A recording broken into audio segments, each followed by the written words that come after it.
Fromville is falling apart and the nightmare is getting personal. We're breaking down the ending of episode 2, When We Go. And in this video, we're explaining some shocking discoveries, those heartbreaking losses, and the theories that will have you on the edge of your seat. But let's talk about When We Go, because that title is heavy. It's not just about leaving, it's about loss, about those impossible choices, about the feeling that no matter how hard you try to escape, Fromville's trap is inescapable. It sets a sad tone for the episode, and you just know things are about to get even more intense as we go on. The first thing that we're going to explore, and that is into Tabitha's mind-bending discovery in the real world, which is explained in the symbolism of those creepy paintings in Henry's basement, because a lot of them already connect to the story shown in From. And we're also gonna explore those theories about what's coming in episode 3. Okay, so remember how Tabitha woke up in that hospital in the real world? It was totally shocking, and we all thought she was gone for good, or actually in the fake world. But this is From, where those twists and turns always keep us guessing. Her escape, it raised a lot of questions. It's like the town influence is still messing with her mind, even outside of Fromville. And this episode, When We Go, starts to give us some answers, and they're way more complicated and way more unsettling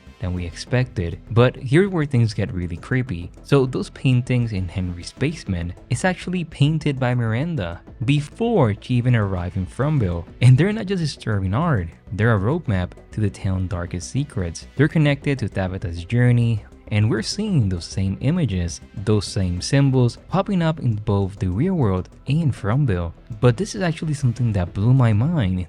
That means that people before arriving in Fromville may have images or dreams about it, connecting to Fromville being a nightmare. And those drawings, we got the pilgrim, a symbol of journeys, of seeking new life, but in From, that pilgrimage has a seriously dark twist. You know what I mean? It's a search for answers in a place that only offers despair. And those 7 stones, they're like markers, as symbols of confinement, of being trapped. Think about the stones in the tunnels, those new creepy statues in the woods. It's a repeating motif, and it's definitely not a coincidence. And the diner and those 2 men in the portal, it's like a glimpse into another dimension, another reality perhaps. Is this how people arrive into the town, or is it something more evil? And that Civil War soldier is not just a figure from the past. Remember how Boyd found the year 1864 in that bottle tree? It's all connected. And we also see the kids playing. This could mean that the children arrive by boats like we see in the caves. And with those caves, we actually see them here again. And you know what's really been bugging me? The man in yellow from Miranda's paintings. He looks creepy, and he's definitely not someone we have seen before. I don't think he's just a random man. I feel like he's a symbol, a clue to the town's hidden history, those events that took place before our characters arrive. And that color yellow is not just a fashion choice, it's often associated with deceit, betrayal, madness. What if this man in yellow is connected to the town's origins, to the nature of the curse, or to even the Pied Piper legend? This is a mystery that I cannot wait for them to answer. But how does this all connect to Tabitha? It's like Miranda's paintings are a premonition,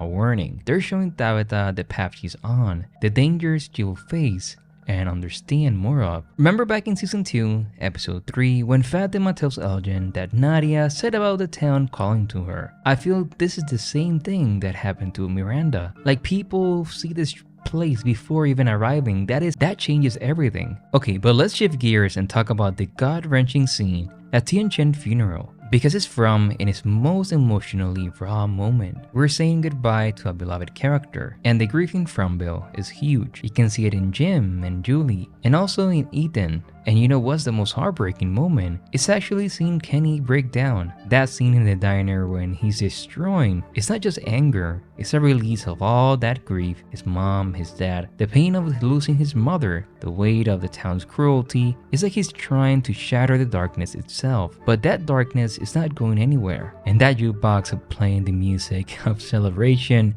it's like the town's mocking him, twisting the knife more and more. And you know what's really unsettling about this episode is Fatima's pregnancy. It's like a twisted reflection of new life, a perversion of hope. We see her pulling something from her mouth, a loose tooth. It's a small detail, and this shows how the town can affect everyone. and her denial to food, those scenes where she's disgusted by even the smell of it. It's not just morning sickness, it's something more. So this is the theory that's been making a lot of sense, and that is the Ami-Ona, that Japanese rain woman who steals children. In that water imagery, those dreams of Elgin, it's all starting to connect in a way that's seriously creepy. It's like Fatima is transforming into something more evil, becoming something other, something bad. And yes, I have said it before, but I will continue to say it. Tilly's not someone to be trusted. There's something sinister about the character. Maybe I could be wrong and she's playing a bigger role in Fatima's fate, but hey, let's see. So this whole storyline is setting up a dark and twisted journey. I'm not even sure if Fatima or Ellis or even the baby can survive it. But we have to talk about those scenes with Boyd and Donna, because they're a masterclass in From signature blend of quiet tension and conflict. Boyd, he's struggling, he's trying to hold on to his leadership, but the town is falling apart and you can see the cracks in his facade. The weight of Tian-Chen's death, the guilt of not being able to help her, is crushing him. And Donna, she's not pulling any punches. She's calling him out for his decision, his risky plan to round up those animals, the way it led to more loss, more pain. That line, the game here is a rig. No matter what hand you play, you lose. It's a gut punch. It captures the despair that's setting over Fromville. That feeling of helplessness that no matter how hard they fight, they're trapped in a losing battle. And then here's a moment when Boyd tries to hug Donna and she pushes him away. It's a rejection, a sign that his leadership, his authority is crumbling down. It's a powerful scene. It's a turning point for both of these characters. It's making me wonder, how much more can Boyd take before he breaks? And what will Donna do? Would she step up and take charge? Or will she give up to the town's despair? This is going to be a major conflict this season. I think it's time we change things up a little bit around here. Things are getting worse around here, aren't they? Look out!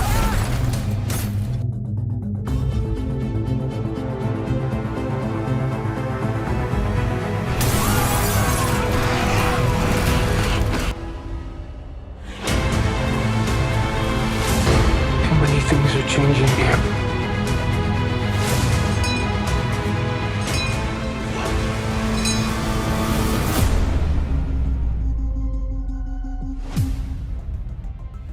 Okay, but let's talk about episode 3, Mousetrap, where things are about to get really interesting. The title itself is a bit of a metaphor. It's like the town is setting a trap for these beloved characters, and their desperation, their fear, their hope is the bait. We got multiple storylines colliding, each one more unsettling than the last. We see Kenny leading a search party into the woods, and you know what that means in Fromville? It's a recipe for disaster. Those woods are creepy as hell, and they're not just home to those monsters, they're hiding secrets, ancient mysteries. And then there's Boyd, who got a dangerous plan. Now, it's going to be bad when you know Donna and Ellis are gonna try to talk him out of it. He wants to capture a monster, finally something interesting, if it works. But here I imagine that Boyd is gonna take a path that he shouldn't take, a choice that could have devastating consequences. And meanwhile, back in the real world, Tabitha is about to make a discovery that's going to blow her mind. Going from the synopsis is going to be a game changer. I have the promo for episode 3, I will link it in the description below. And let's not forget about Fatima. Those pregnancy complications, they're getting worse. And the fear in her eyes is like she knows something's wrong.